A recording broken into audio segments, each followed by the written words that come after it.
This case study came out of a block foundation in Leominster, Massachusetts.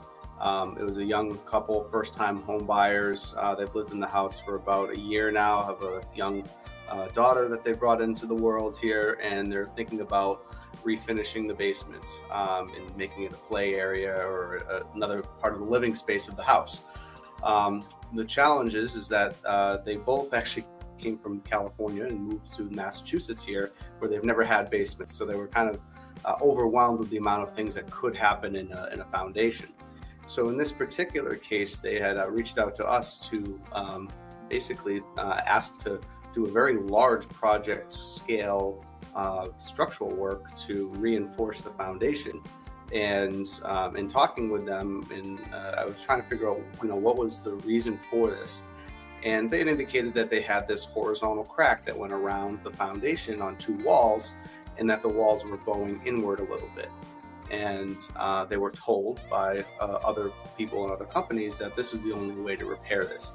One of the ways that they got a quote for over $50,000 worth of work was to knock down and replace the walls. So supporting the house and actually redoing the entire foundation wall themselves for two walls.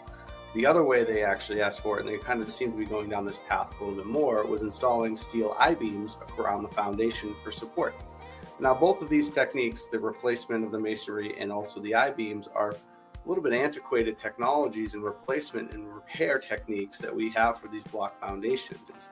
Yes, they're very effective, but they also come at a very high disruption factor, and also they come at a very high cost because of the amount of work that's involved. Placing I-beams that weigh hundreds of pounds on a concrete footing that hold the wall in there, that's a very expensive and labor-intense amount of work, especially also repairing and replacing an entire foundation wall.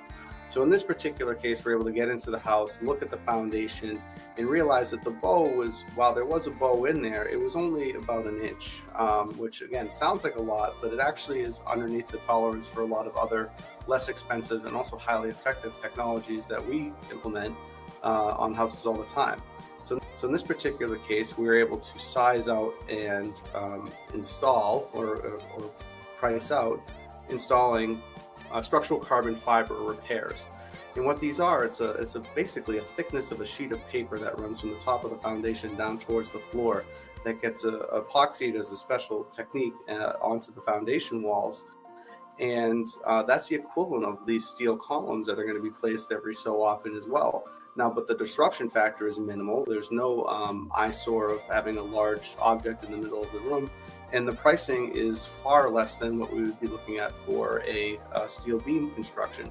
In fact, it's probably about 25% of the total cost overall. So, one thing that we have to do as homeowners and researching is that a lot of things that are out there for homes follow a very old school approach, right? Concrete and masonry is kind of an old technology, and in a lot of ways it sits in the kind of the yesteryear of techniques for repair. So we really have to be aware of, there are other things that are out there, and through educational processes, working with structural engineers, working with home inspectors, general contractors, we at A1 are able to inform people that, hey, there's other things that are out here that are going to cost you way less money, be far less disruptive, and be as effective, if not more effective.